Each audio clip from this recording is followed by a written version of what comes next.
Assalamualaikum warahmatullahi wabarakatuh.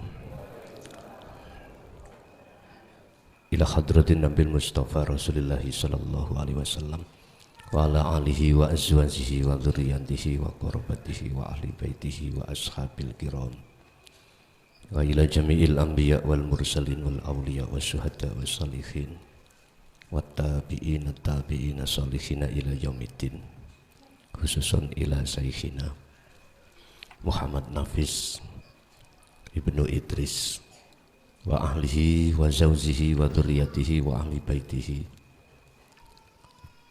wa ila abaina wa ummatina wa azdadina wa masyaikhina wa auladina wa azwajina wa dzurriyyatina wa ahli baitina wa jami'i man tabi'ana, khususan jamil arwah bi hadil majlis wa ghairahum lahumul fatihah.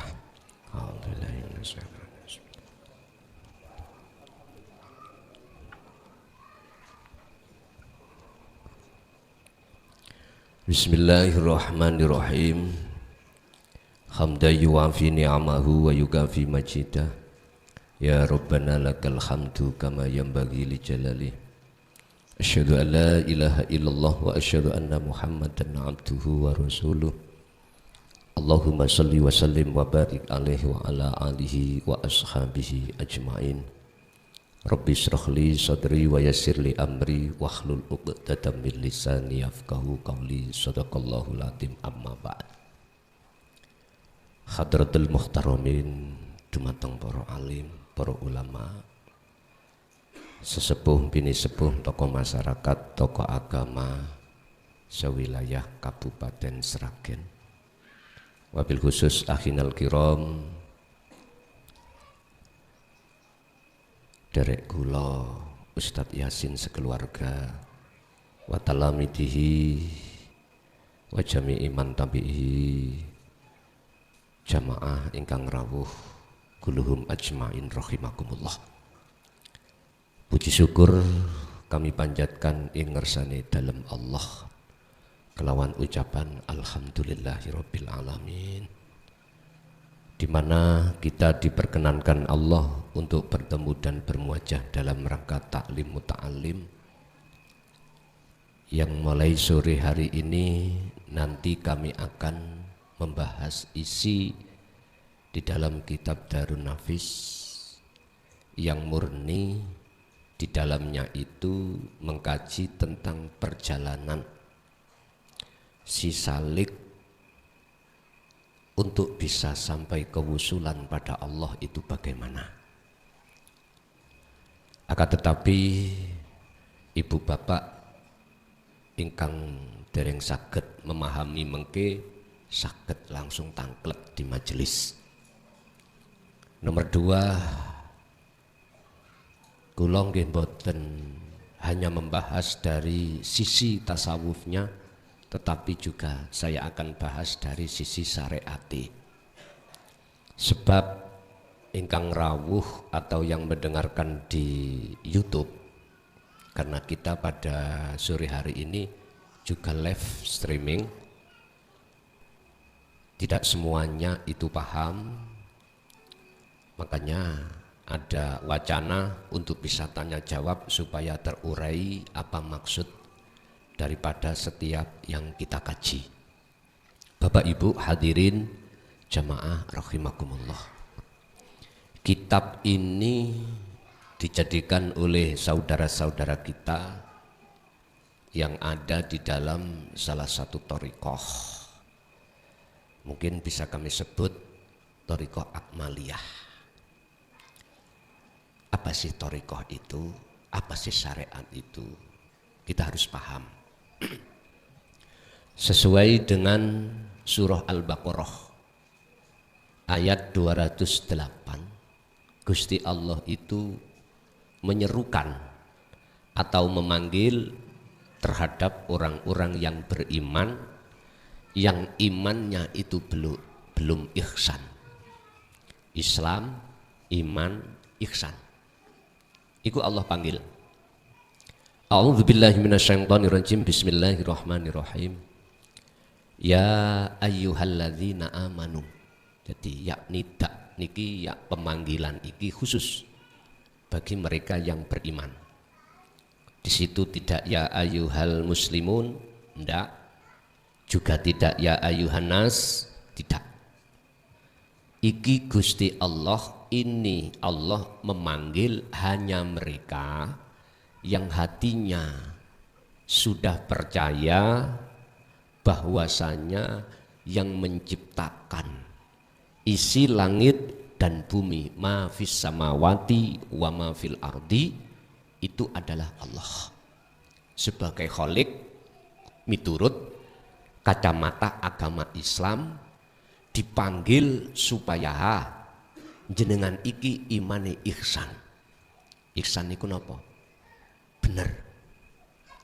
Sebab sebelum iman kita itu sampai pada ihsan, iman kita itu campur aduk, Pak. Campur aduk. Kok bisa mengatakan campur aduk? Ya, contoh niki. Dalam pergaulan kehidupan kita di tengah masyarakat itu akan Allah uji kita. Berbagai macam cara Allah menguji tentang keimanan kita. Contoh, ing ngajeng kula niki wonten buah jeruk. Buah jeruk. Jeruk niku makhluk napa kholik, Pak? Makhluk nggih? Leres nggih? Nggih, sepakat nggih, makhluk. Ketika saat jeruk itu kita kupas. Dalam hati kita akan merasa yang ngupas kita. Leres nggih? Nggih. Berarti kita ada iman terhadap kita makhluk yang bisa mengupas jeruk. Padahal kalau disebut ihsan, hati jenengan ini minimal bisanya saya ngupas jeruk karena digerakkan oleh Allah. Dalile la haula wala quwata illa billah. Makhluk siapapun dan makhluk manapun tidak punya daya upaya, tidak punya kekuatan untuk melakukan apapun kecuali illa billah. Kecuali semua itu terjadi semata-mata karena Allah. Ihsan niku dalam hati sampean itu ada satu iman atau pangroso yang sebabnya bisanya ngupas jeruk itu karena Allah. Kalau Allah tidak menggerakkan pada diri kita untuk mengupas, gak mungkin makhluk itu bisa ngupas sendiri. Saged diterang Pak Bu nggih? Saged nggih? Lah niki minimal yang disebut ihsan itu seperti itu. Nah, iman kita masih menyamakan kita dengan Allah. Bukti ini, hati saya tadi merasa saya bisa mengupas sendiri. Hatiku lupa, hati saya nggak ada sambungan. Ingat kalau semua itu karena Allah. Loh, inilah Pak iman yang belum dikatakan ihsan itu di situ. Maka oleh sebab itu kitab Darun Nafis niki dibagi menjadi beberapa fasal. Di situ ada pertama mengupas tentang muqaddimah. Muqaddimah niku di dalamnya akan membahas tentang satu, jenengan kali kula salat kok ya ora iso sambung nang Gusti Allah. Yang mencegah hati sampean iku teringat pada Allah itu apa? Nanti dibahas tentang itu.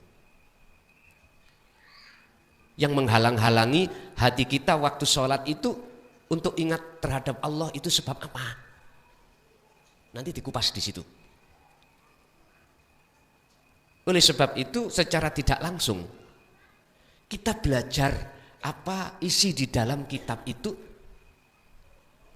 Satu sisi bertujuan supaya jenengan iki wekdal sholat bisa jenengan jadikan sholat itu sebagai jalan munajat jenengan untuk bertemu Gusti Allah. Ya khusyuk tadi.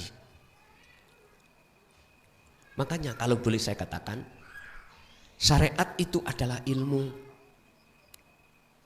untuk noto jasad ini biar takwa, ninggalno larangan, menjalankan perintah. Lah, ilmu tasawuf, ilmu tauhid itu untuk mendidik ruhaniyah, bukan jasmaniyah, tempatnya sendiri-sendiri. Ruhaniyah supaya hati jenengan iki estu wakdal jenengan iki sholat atau solo iku bisa ngusul datang Allah. Maka menurut kami bukan hanya sunnah ngaji babakan ilmu tasawuf, ilmu tauhid ini, bahkan saya katakan wajib bagi sinten, bagi jenengan kalih kula sing sampun melewati tarbiyah di dalam ilmu syariah. Karena umur sampean kalih kula rata-rata sudah di atas 30, bahkan di atas 40 gitu. Kalau tarbiyah kita waktu kita akil balik, ibtidak, ilmu syariate, sanawiyah, aliyah, itu memang masa kita dulu. Mestinya harus taklim di situ. Tapi oleh karena keadaan, ngapunten Kang Kadah, cerita kita satu dengan yang lain dulu larang sandang, larang pangan sing sepuh-sepuh niki, sing kelahiran di bawah 80, bahkan sebelum tahun 70 ngalami larangi sandang, larangi pangan. Sehingga untuk belajar ilmu syariah di dalam ibtidak sanawi aliyah iku mboten sempat, alias saoleh-oleh. Lah ngoten nggih. Untuk berangkat mondok ya mikir bondo nih. Karena memang latar belakang kita beda-beda. Ati karep tapi keluarga karena biaya nggak ada. Akhirnya tidak bisa berangkat. Nekato akhirnya ngawulo, bahasa dulu namanya ngawulo nang Mbah Yai. Wis dikengken disuruh apapun monggo, sing penting iso nderek ngajine. Lah itu masa-masa jenengan dulu. Lah sakniki sekarang kita sudah nikah, sudah punya anak. Apa mungkin sampai kembali ke masa dulu, Pak? Lah mboten mungkin toh? Nggih pun syariat sampean sak pundi nek menurut saya yes, itu kita telateni. Sambil satu sisi sudah waktunya ruhaniyah kita itu belajar tauhid. Karena apa? Karena Allah dawuh Pak dalam surah Al-Isra ayat 72. Dawuh ngeten. Sing sapa wonge mangkana fi hadhihi a'ma fahuwa fil akhirati a'ma wa adallu sabila. Barang siapa saat di dunia belum bisa mengahadkan Allah, otomatis kita tabu dengan ajaran tauhid. Akhirnya hati kita masih buta. Siapa sih Allah itu yang kita sembah tiap waktu? Oleh karena kita tidak tahu, otomatis Allah terasa jauh. Akhirnya yang terasa dekat terhadap hati kita adalah urusan-urusan dunia, garwa, anak, harta benda. Mula oleh sebab itu jenengan jangan heran kalau waktu sholat ingatnya hati kita pada selain Allah. Kalau seperti ini terus sampai kapan? Padahal satu sisi Allah katakan dalam satu ayat, wa anibu ila rabbikum wa aslimu lahu min qabli ayyatiyakumul adzabu tsumma la tunsarun. Wis ndang baliyo selirahmu menyang Allah. Dan kembalilah ruhaniyahmu untuk mengesahkan Allah, untuk bertemu Allah di dunia ini sebelum datangnya satu kematian. Sebab jikalau itu tidak lekas kita ambil sikap keputusan yang tegas dan tidak melaksanakan, sumalatun sorun, jikalau suatu saat kematian itu datang, Gusti Allah ora bakal memberikan pertolongan terhadap kita. Tapi mafhum mukhalafah dalam ayat itu adalah siapa kalau sebelum meninggal dia itu sudah mengahadkan Allah, sudah kembali kepada Allah, sudah menuju kemakrifatan Allah, maka summa tunsorun. Jadi la nafi di situ sudah tidak berguna, hilang. Akhirnya summa tunsorun, maka Allah akan menolongmu. Roh niki lho Pak, dalam rangka wa inna ilaihi rajiun, kembali kepada Allah, tidak ada halangan. Sebab waktu ono dunya jenengan waktu sholat sudah enggak ada halangan untuk bertemu Allah. Lah niki mungkin yang kita jadikan sebagai materi pembahasan. Pertama adalah apa yang menjadi penghalang, pencegah hati jenengan gak bisa bertemu Allah, apa? Miturut kitab Darun Nafis niki karangan beliau Syekhina, di sini dicantumkan adalah beliau Muhammad Nafis Ibnu Idris Al-Banjari. Kitab niki umpami sampean waos dari sisi bahasa Indonesia, oleh karena pegonnya itu pegon mirip-mirip bahasa Melayu, susah sampean macane. Makanya di sini juga ada Indonesianya, juga ada Arabnya. Wis pundi pilih sing pundi sampean maos monggo. Tapi saya lebih cenderung untuk membaca dari sisi Arabnya. Bahasa Indonesianya pun itu agak miturut Melayu-Melayu. Bahasa Melayu kan bahasa yang cepat Pak ya. Nek bahasa Melaku gena-gena niki bahasa Melayu. Pun. Niku bab pertama. Adi tak ringkes dulu dalam kitab ini. Pertama membahas muqaddimah. Di dalam muqaddimah itu membahas tentang apa yang menjadikan penghalang atau yang mencegah hati ini kok enggak wusul-wusul datang Allah. Terus di bagian yang kedua, fasal yang kedua adalah bab yang menerangkan tentang masalah tauhidil af'al atau tauhidil asma, sifat, dat. Niki mungkin agak melebu melih. Sebelum masuk di situ, mengapa harus dikupas dulu tentang masalah tauhid yang menghalangi, sesuatu yang menghalangi hati kita dengan Allah sehingga nggak ketemu-ketemu. Terus yang bagian yang ketiga sebagai penutup adalah menjelaskan tentang tata tertib bagaimana jenengan bisa tajalli mutlak, tajalli dat, tajalli sifat, tajalli asma, tajalli af'al. Nanti fasal atau bab yang berikutnya. Hari ini kita khusus akan membahas muqaddimah langkung rumiyin. Lah sebelum dalam muqaddimah di sini ada seruan beliau Syekh Muhammad Nafis niki, pengharapan apa?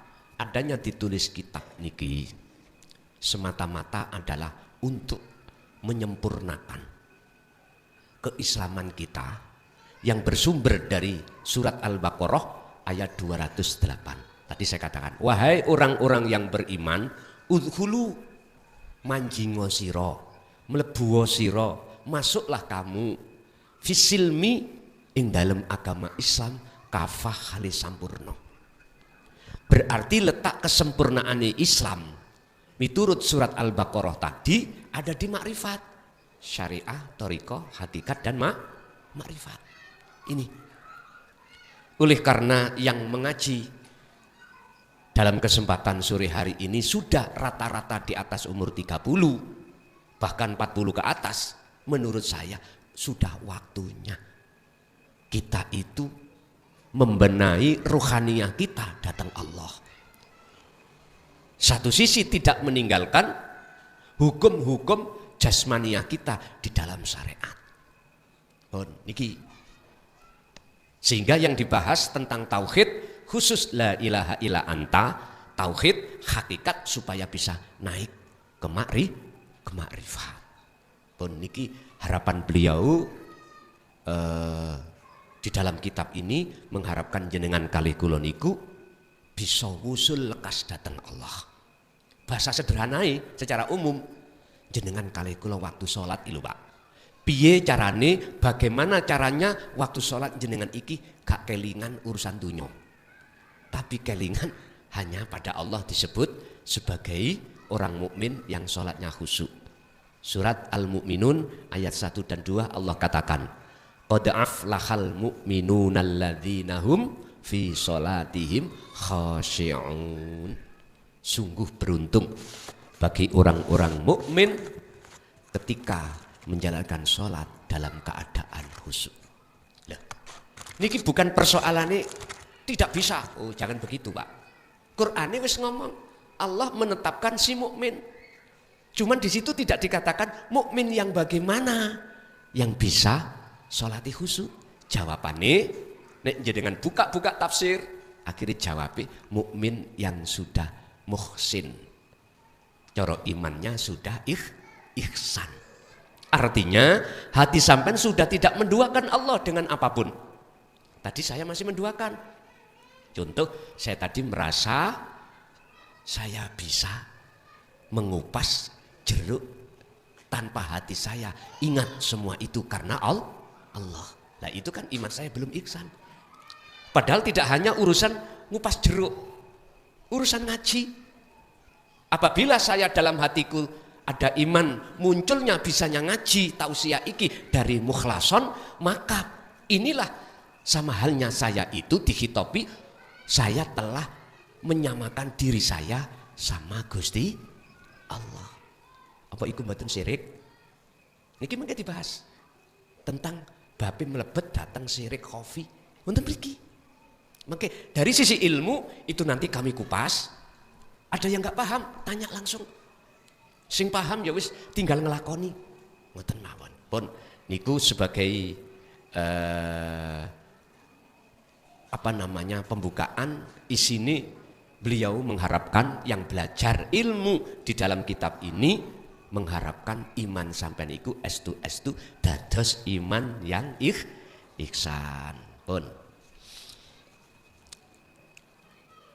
qala musannifu rahimahullah, muqaddimatun utawi awal-awal pembukaan muqaddimah. Fi bayanil asyai ing dalem jelasake piro-piro sesuatu. Jadi muqaddimah iku beliau jelasno beberapa sesuatu. Apa isine sesuatu? Iku allati kang sifate tubtilu kan batalake opo allati asalika ing salik.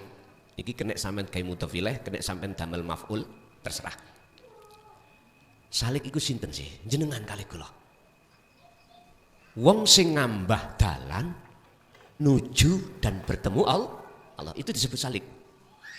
Dalam surat Al-Maidah ayat 35. Ya ayyuhalladzina amanu taqullaha wabtaghu ilaihil wasilata wajahidu fi sabilihi. Niki salik niku. He wong sing iman, bertakwalah kamu kepada Allah. Wabtaghu dan dapatkanlah ilaihi untuk bisa mendekat dan bertemu Allah, mendapatkan apa? Al wasilata ing tali. Tali diki hubungan langsung ruh dengan Allah. Ada yang mengartikan al-wasilata jalan. Jalan langsung jenengan pada Allah. Terserah. Dalam bahasa umum ada yang mengartikan thariqah, jalan ini. Terserah. Thariqah pundi mawon. Thariqah ini tidak putus. Artinya tidak putus sampai pada Allah. Umpama tali tidak putus taline ati langsung datang Allah.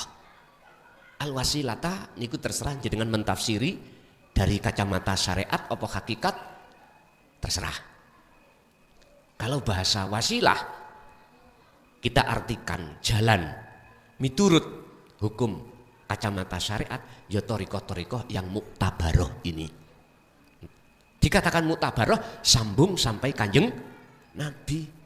Cara ilmu sanatnya sampai Kanjeng Nabi. Ini kacamata syariah. Sehingga jenengan kali kula ketika saat tawajuh atau robitoh sebelum suluk si salik itu diperintahkan untuk menghadirkan wajahnya guru. Lah ngoten nggih? Wajahnya guru. Wis. Sebab guru iki mursyid kita itu punya guru di atasnya. Di atas sampai sambung terhadap Kanjeng Nabi. Niki disebut thariqah muktabarah. Sambung terhadap Rasulullah sampailah pada Allah. Kacamata syariat. Mengapa harus disuruh untuk menghadirkan wajah guru ketika jenengan suluk? Secara syariat. Karena kita pahamnya thariqah itu melalui si mursyid itu. Si mursyid A punya mursyid B, B, C sampai Z Kanjeng Nabi istilah ngoten lho Pak. Cuman pertanyaan saya, datang jenengan yang ada di thariqah apapun yang muktabaroh. Pertanyaan saya, sudahkah jenengan berpuluh tahun ketika suluk sudah wusul pada Allah? Niki jenengan piyambak sing bisa kejawab. Kalau belum lo ya. Ini nanti kami bahas.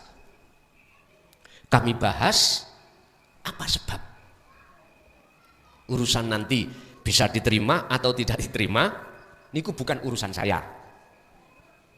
Walaupun sudah bisa diterima, kok jenengan boten purun, tidak mau untuk melaksanakan sesuai perintah, seruan dalam setiap makalah ini, itu juga bukan urusan saya. Itu urusan panjenengan masing-masing. Istilah si salik gelem kholwat atau tidak itu bukan urusan saya. Tergantung jenengan. Apakah jenengan pingin sebelum sedo iki sudah wusul nang Allah, ataukah sampean pingin sampai sedo dereng wusul, itu hak jenengan masing. Sebab Gusti Allah sampun dawuh di dalam surah Al-Baqarah ayat 256, la ikraha fiddin, enggak ada paksaan untuk mengimani, melaksanakan ajaran ini, yang ajaran dinu tauhid yang Rasulullah serukan terhadap umatnya. Intinya ajaran tauhid qad tabayyana rusdu minal ghayy, ajaran yang membebaskan ruhania sampan kali gulo dari belenggunya rantainya hawa nafsu.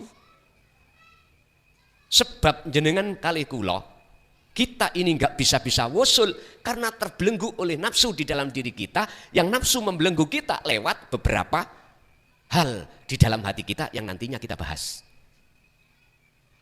Nah, fungsinya ajaran itu membebaskan hati jenengan, ruhanian jenengan dari belenggunya hawa nafsu. Yang endingnya wa may yakfur bitaghut wa yu'min billah. Jenengan nanti tidak beriman terhadap selain Allah yang asli. Loh, ada tak Allah sing gak asli? Kuwadah, Pak. Jangankan Allah sing gak asli gak akeo. Kadang-kadang paving sing kawe dulu kathah toh.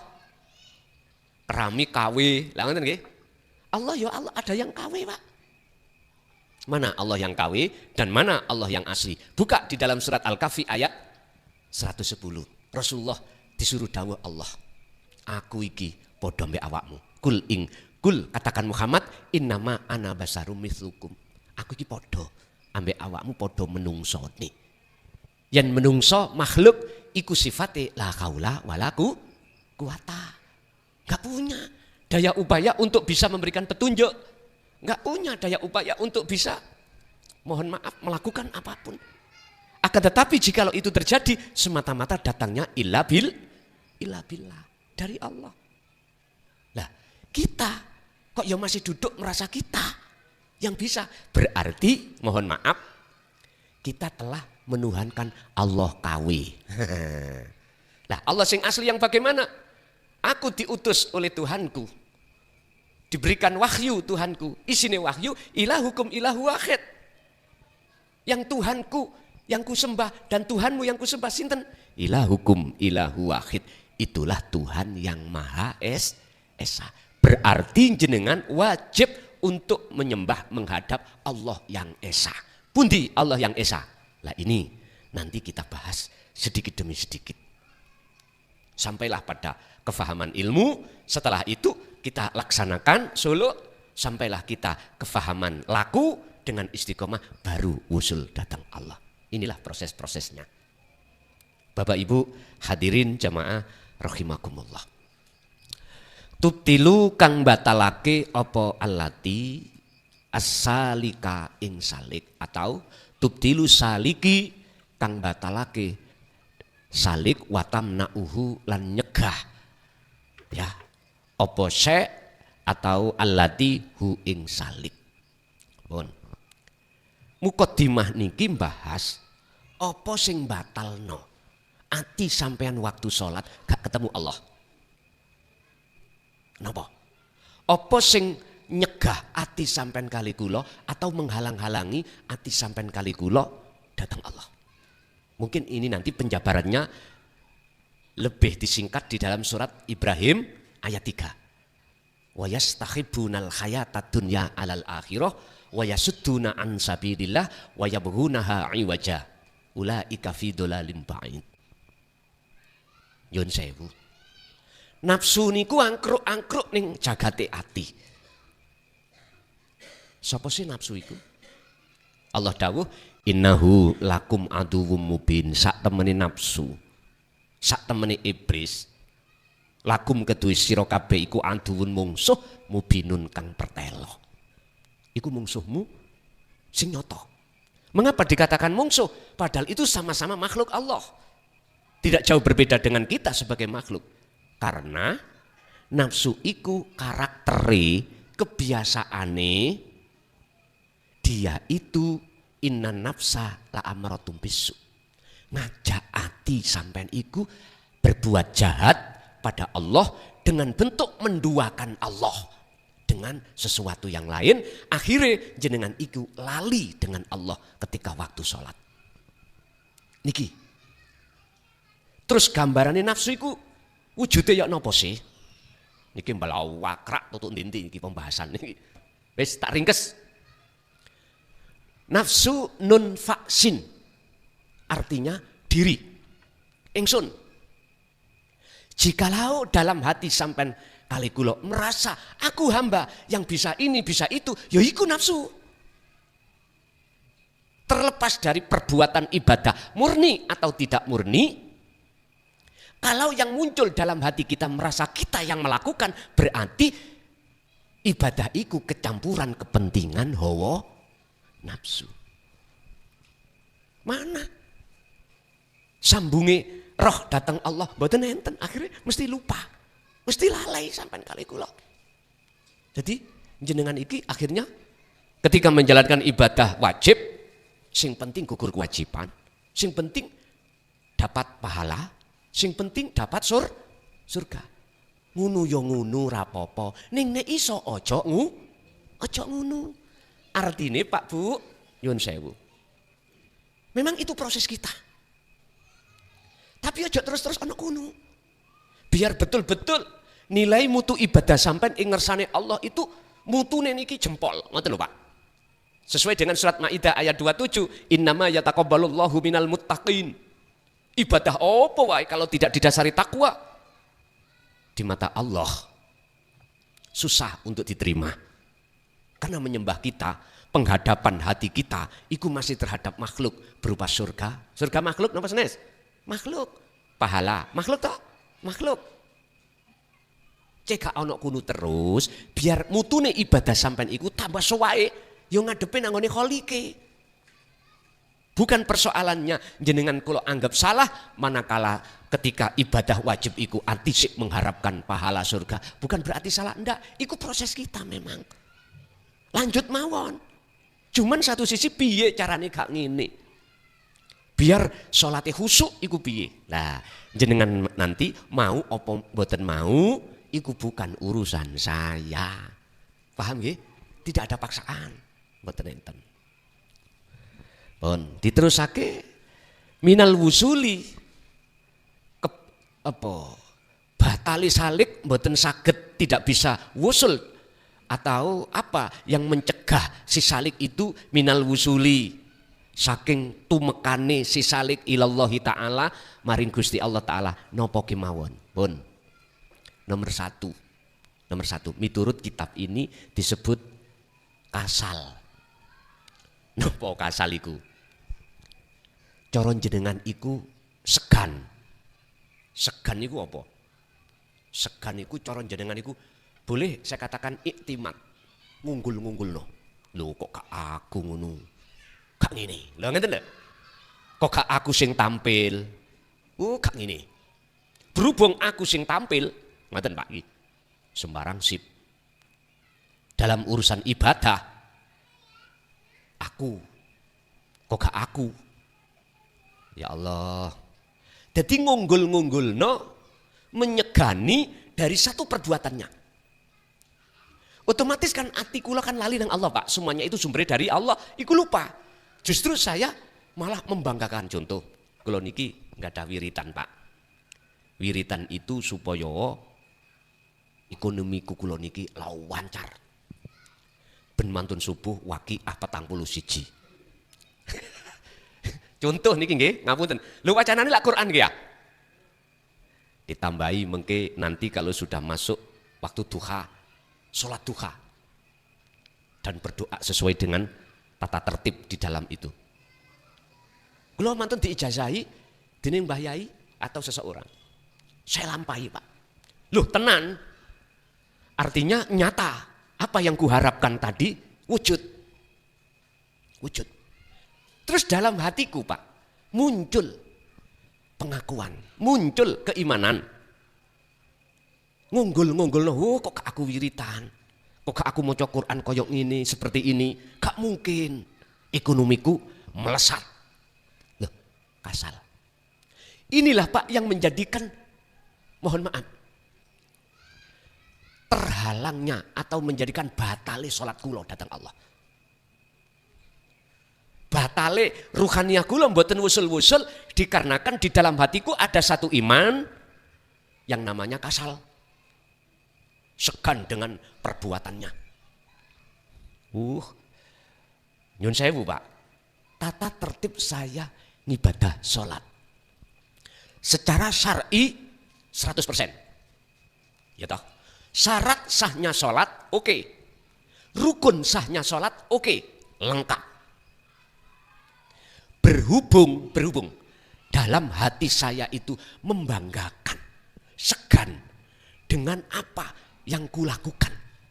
Inilah sampai kapanpun waktu kula sholat nggak akan pernah bisa sholat itu kujadikan sebagai munajat, hubungan langsung hatiku bertemu Allah. Mboten saged. Sehingga dengan posisi seperti ini, nafsu itu menjadikan kesempatan masuk dalam jagati roh. Son, ati sing diomongi. Banggao iro dengan sholatmu. Biar awakmu diterko wong ahli ibadah yang disebut al-ubad. Nanti jebusnya apa Pak? Ketika saya melihat orang yang tidak mau beribadah, geding Pak hatiku Pak. Maghrib sholat. Lah kok ada pengamen datang. Pas rumah kita, musola masjidnya di depan kita menyanyi. Adek nyanyi ini itu menyindir lagunya nyindir awak dhewe luh mau mangkel ning ngati. Lah iya, unsume salat kok menyanyi. Mesti ati sampean kali kula niki rumangsa luwih apik katimbang si pengamen. Berarti wujude rumangsa apik ikulah Allah kita. Wis percaya gak percaya itu urus aku. Diterima atau gak diterima, yaiku Allah Tuhan kita yang kawe. Ngerti kawe nggih? Padahal ilahun wahid nek cara Quran. Tuhan yang esa. Mana sih yang esa? Nanti dibuka. Laisa kamislihi sayun. Jenengan wis gak iso nyebut nek wis tutuk esa baru mengki cetha. Wis kita belum membahas teng mriku. Kita bahas perjalanan kita dulu. Lah terus maksudnya ya napa? Kalau toh kasal iku menjadikan batalnya jenengan kali kula untuk wusul datang Allah, ya ilang ono kasal itu.